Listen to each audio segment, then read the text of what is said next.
soo dhawaada asxaabey, waxaan maanta idiin sharaxi doonaa filim saynis khiyaali ah laguna magacaabay Spectral. waxa uu filimkeenani ku bilaamayaa dagaalka mustaqbalka ee ka dhacaya Mareykanka iyo Russia.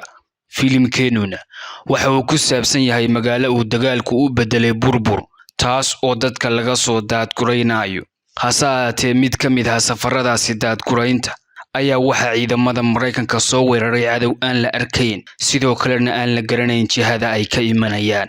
xawaaraha uu ku soconayaana aanu caqligaba gelayn, kaas oo dadka jirkiisa ka dhex baxaya, xubnaha gudaha ku jirana u bedelaya baraf, aakhirkana qofku uu ku soo gabagaboobmaya dhimasho. kani waa Mark, waa cilmi baadho sare oo ka socday hay'adda difaaca qaranka, kaas oo ikhtiraacay hubab fara badan oo dagaal, kuwaas oo casri ah oo ay ku jiraan koofiyadaha ay adeegsadaan askartu iyo qalab kale oo gaashaaman. waxaa looga yeeray saldhigga militariga, waxaana soo dhaweynaya generaalka oo tusaya muuqaaladii ay duubeen kamaradihii askartu. waxa uu doonayaa inuu xal u helo waxa ku dhacay askartan, isaga oo generaalka ka dalbaday inuu raaco guutadan howlgalaysa. generaalkuna waa uu ka aqbalay. si taa la mida waxaynu baranaynaa Madison oo u shaqaysa CIA-da. waxay u baahan yihiin inay wada shaqeeyaan si ay u ogaadaan waxa ku dhacay ciidamadan. dhanka bulshadu waxay aaminsan yihiin inay tahay ruuxaantii ku waxyeelowday dagaalka, kuwaasi oo doonaya inay aargoostaan. Mark waxa uu maleynayay inay arrintani tahay khuraafaad oo keliya, halkay Madison u maleynaysay in ay tani tahay nooc ka mid ah dharka tiknoolajiyada dadka qariya, kuwaas oo ay adeegsanayaan ciidamada Russiaanku. si kastaba ha ahaatee, Mark kuma uusan raacsanayn aragtidan, maxaa yeelay ma jirto caddaymo muujinaya inay jiraan arrinkani. sidaa daraaddeed, Mark waxa uu go'aansaday inuu isticmaalo kamarad horumarsan, taas oo xajmigeeda awgeed la saaray gawaadhida gaashaaman. markii hore askartu kuma aysan faraxsanayn dhaqdhaqaaqiisa, laakiin markay ogaadeen in uu Mark yahay injineerka ka dambeeyay qalabkan caanka ah, dhammaantood waa ay bedeleen maskaxdoodii. kadib Mark iyo kooxdiisu waxay bilaabeen dhaqdhaqaaq, muhiimadooduna waxay ahayd in ay soo badbaadiyaan askarta ku go'doonsan dhisme ku dhacay gacmaha walxahan aan la arkayn. markii ay soo gaadheen ciidamadu gawaadhida ayaa ay si degdeg ah uga soo degeen.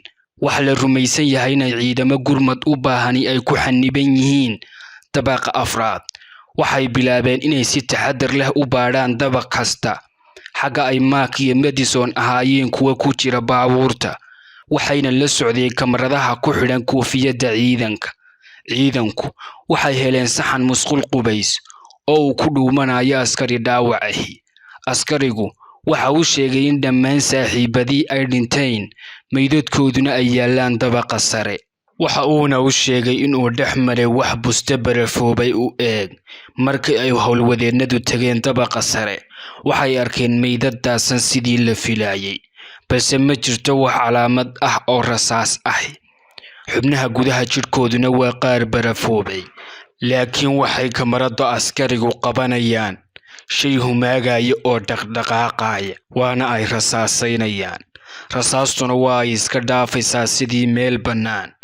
waxa uu Mark ogaanayaa inaanu ahayn askari isqarinaya sidii moodaysay Madison, waxaana si cad u soo muuqanaya humaag qof isagoo askari dhex maraya, sidaana wuu ku dhimanaya askarigi. si dhaqso leh ayaa uu 3 askari oo kale ku dilayaa.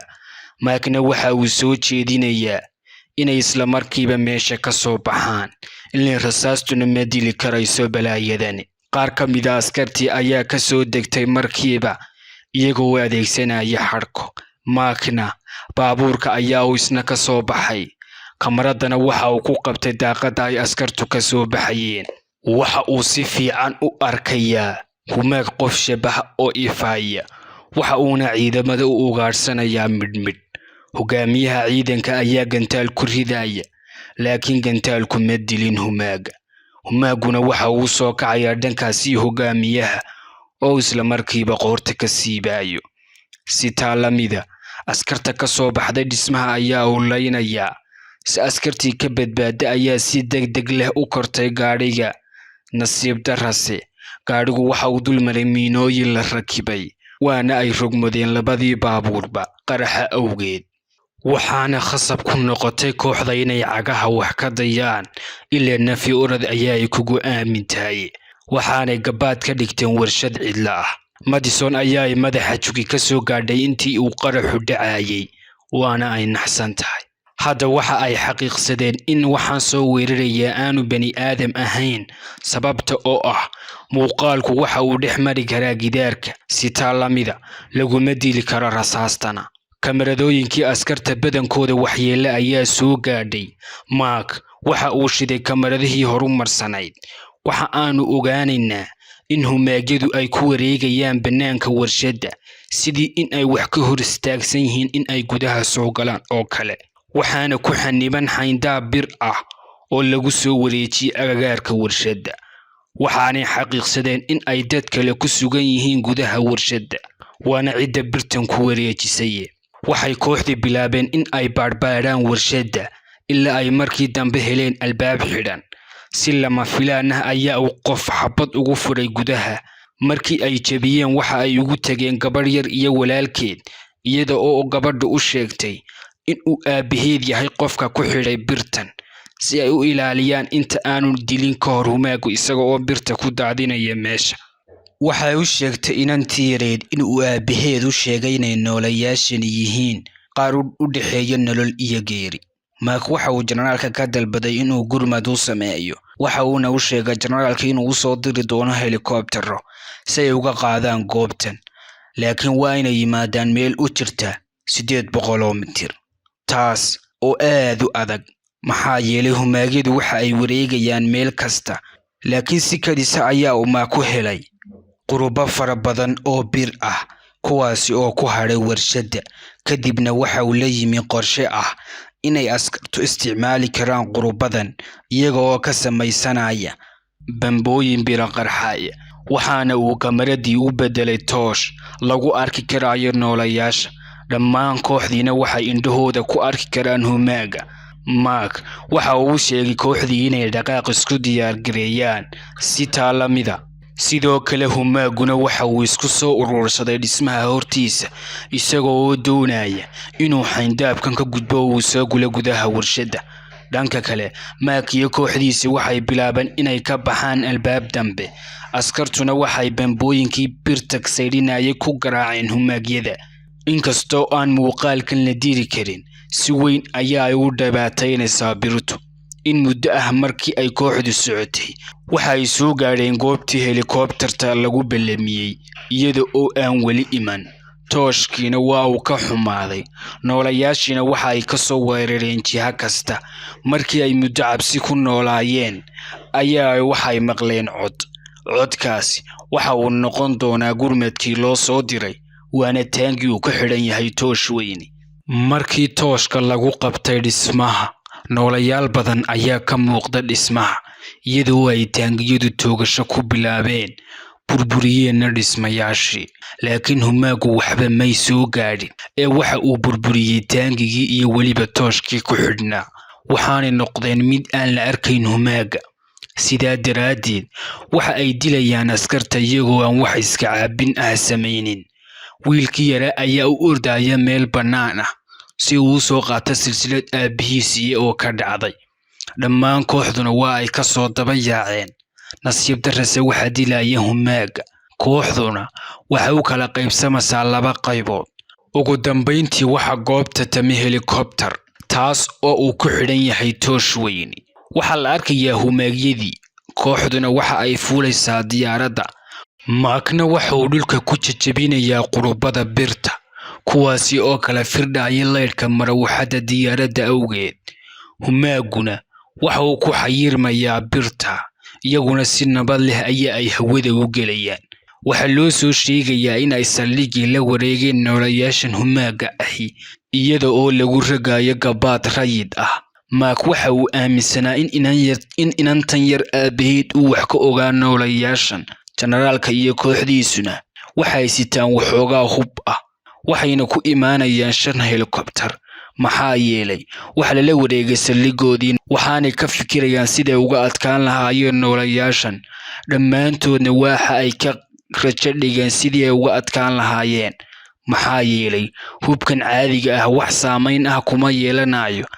Samaak waxa uu ka fikirayaa maaha noolayaashan qaar adkaa, dareera ama gaas ah. Dhab ahaantii waxa sameeyey aadamaha iyagoo u adeegsanaya, iyagoo ka faa'iideysanaya aragtidii Einstein. Waxaana qasab ah in lagu sameeyey xarun koronto, maxaa yeelay waa meesha keliya ee siin karta tamarta saxda ah humaagan. Marx waxa uu aaminsan yahay hubka dili karaa inuu yahay hubka balaasmada ah, iyagoo bilaabay inay sameeyaan hubkan. Qorshahooduna waxa uu ahaa inay aadaan xarunta korontada inta aanay arrintu gacanta ka bixin, si ay u burburiyaan warshadda korontada oo ay u joojiyaan humaagan. Maalintii xigtay askartu waxay aadeen xarunta korontada. Diyaaradda helicoptertu waxa ay ku dul dejiyeen xarunta iyagoo ku rakibay tooshka ay robot ah. 2 askari ayaa rasaas ku riday humaaga. Hubkii la tijaabiyey ayaa hal mar lagu dhuftay.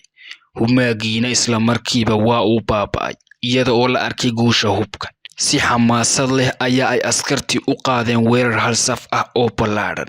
Mark iyo Madison waxa ay u soo gudbeen warshadda korontada. Qorshahooduna waa inay gaadhaan shaybaadhka, laakiin wax yar kadib waxay aadeen dhankaasi shaybaadhka. Mark waxa uu ka naxay marka uu arkay in tijaabada lagu sameeyay dad nool, iyadoo jirkooda la masaxayo, kadibna iyaga dib haddana loo daabacayo gudaha qolka kaydka oo lagu ilaalinayo dhammaantood humaaga. Dhanka kale, askartu waxay ahaayeen qaar dhameeyay noolayaashii gabi ahaantoodba, laakiin waxay ogaanayaan in qaar ka mid ah noolayaashani ay dib u soo noqonayaan. Aynu ku soo noqonna Mark iyo Madison waxay ogaadeen habka xidhitaanka degdega ah, waxayna doonayaan in la gooyo tamarta. Dagaalka ba'an ee ka socda saqafka sare ayaa waxa uu dhibaato soo gaarsiinayaa muraayadihii ay ku xidhnaayeen noolayaasha humaaga ah, iyadoo dhammaan humaaga uu u soo baxaya dibadda. Isla waqtigaas, Mark waxa uu furayaa dhammaan xidhka tamarta, arrinkaasi oo keenay inay noolayaashu barafoobaan. Dhowr ilbiriqsi kadibna waxay ku baaba'ayaan hawada.